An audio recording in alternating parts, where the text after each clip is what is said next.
Welcome to the RavensSpace on YouTube. My name is Jason, and this is RavensSpace Daily, where we talk about Baltimore Ravens news every single weekday. Thank you guys so much for joining me. I wanted to say please subscribe if you're not yet subscribed to the RavensSpace for more great Baltimore Ravens videos. And I want to give a special shout out to our Patreon subscribers, because without you guys, none of this could happen. You guys are the real MVP. We have 3 great news stories. We're going to hop right in to the first news story of the day, which talks about Shannon Sharpe and his prediction for the Baltimore Ravens. If you guys haven't caught this news yet, Shannon Sharpe, formerly a tight end for the Baltimore Ravens and now a newscaster or a sports analyst, however you want to classify it, on Fox Sports Radio or Fox Sports 1, he said that the Ravens are going to make the Super Bowl. And that's a bold claim. And you know, every year, analyst makes a claim like this.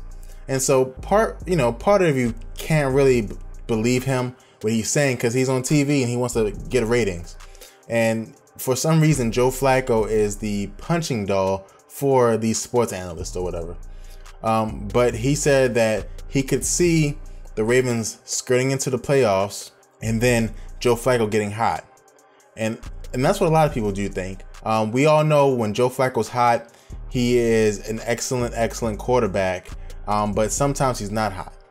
And so we're going to touch on this in the next topic too, but I know Shannon Sharpe used to be a Baltimore Raven. In my opinion, is one of the great tight ends in the NFL. He was an athletic tight end really before those became popular in the NFL. And, you know, he predicted that the Ravens were going to make the playoffs. Now, he did it in front of people like Skip Bayless and stuff like that. And his main reason is because the receiving and the offense that the Ravens added this offseason. So the Ravens added Jeremy Maclin and they added Danny Woodhead.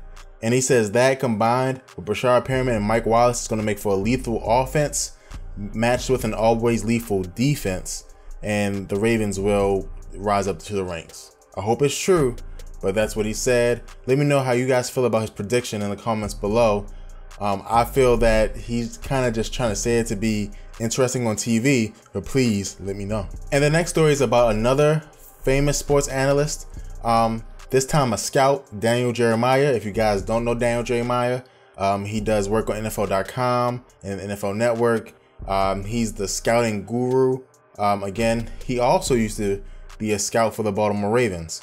So he was around in those tough, hard-hitting days of great defense of Ray Lewis and Ed Reed. And he said the best case scenario for the Baltimore Ravens is 10-6 with Joe Flacco getting hot. And I do agree with this. I don't know if I agree with Shannon Sharpe saying the Ravens are going to go to the Super Bowl this year, but I do agree that the Ravens won't win 12 games. I just don't think the talent is there. And I do think, though, that we can win games that we're not supposed to win and reel off the games we are supposed to win. And we can go 10-6. I really do believe that. And if we go 10-6, anything can happen. That's the truth. Anything can happen. But I think 10-6 is the best case scenario. Daniel Jeremiah believes that as well. Again, 10-6 is a good record. It'll get you into the playoffs. But again, best case scenario. Let me know what you think the Ravens' best case scenario is. I do think it's 10-6. But again, you guys let me know how you feel, because you guys are the most important part of this channel and really of the Baltimore Ravens community. So, and then the third news story of the day talks about consistency at offensive coordinator. And so the story says that only thing the Baltimore Ravens offense needs is consistency at a coordinator. And I do agree with this a little bit. The reason I agree is because Joe Flacco has had more coordinators than any quarterback in the NFL. You have to think that Joe Flacco has played at a high level or an average level, average to high, but never bad. And Joe Flacco has played at this level over 5 different coordinators. You remember Cam Cameron, then it moved to Caldwell, then it moved to Kubiak, then it moved to Trestman, and now we're at Marty Morningwig. And that dysfunction at offensive coordinator is enough to hurt people. It's enough to, you see the Browns go through different coaches and everyone says you can't win going through coaches. Well, we have seen that Joe Flacco has win going through coaches. So that shows how talented he can be. Now they're saying that consistency is the key, the final piece. And I do not think that's true, because Going into last season, there was consistency. Mark Trestman was a coordinator for a year, and he was going to be a coordinator again for a year, but they didn't play well. Same thing's going to happen to Marty Mornhinweg. If they don't play well again for half the season and they're at the bottom of the league and they can only score 13 points a game, he should be gone as well. Consistency is important, but it's not the final piece. And Joe Flacco is not the problem. I really do not think that. I do think it's the weapons that he has mixed in with bad coordinators, like Trestman. I think Kubiak was excellent. I do think Caldwell is not a great coordinator, and I don't think Cam's a great coordinator. I think he's good at creating systems, but I think the best coordinator the Ravens have ever had is Gary Kubiak.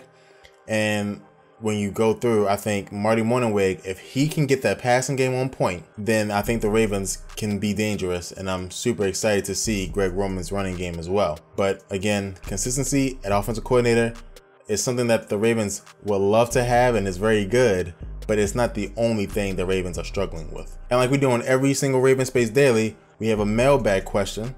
And this question comes from Curtis. And Curtis asks, do you think Kenneth Dixon has a chance to be the starting running back when he returns from suspension? Thank you so much for your question, Curtis. First thing I would like to say is that everybody has a chance at everything. Second thing I would like to say is no. No, he has a chance, but I don't think he's going to outshine Terrence West. I think Terrence West is shifty enough. I do think Kenneth Dixon has more talent, but Terrence West is shifty enough. He's consistent and he'll be there. He's getting in his extra reps. He will get into the reps and the first 4 games. And I also think that Danny Woodhead will impress a lot of people.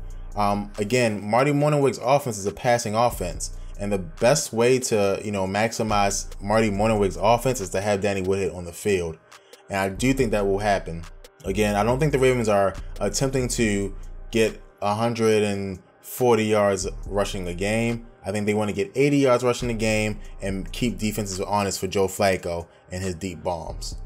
So I don't see Kenneth Dixon being the starter by the end of the season. I believe it's either going to be Terrence West or Danny Woodhead, depending on how the Ravens offense goes. Kenneth Dixon, I think, hurt himself a lot, and I do not know if he's ready to actually be the starting back for the Baltimore Ravens. But please let me know how you guys feel in the comment section below. And that is the end of the episode today. Thank you guys so much for watching. I will be back with another episode on Wednesday. Also, we released a mailbag. Please check out our mailbag. It's going to be awesome. Please subscribe to the Raven Space on YouTube. Follow us on our different social media channels. Check out our Patreon page and our t-shirt store. Thank you guys so much, and go Ravens.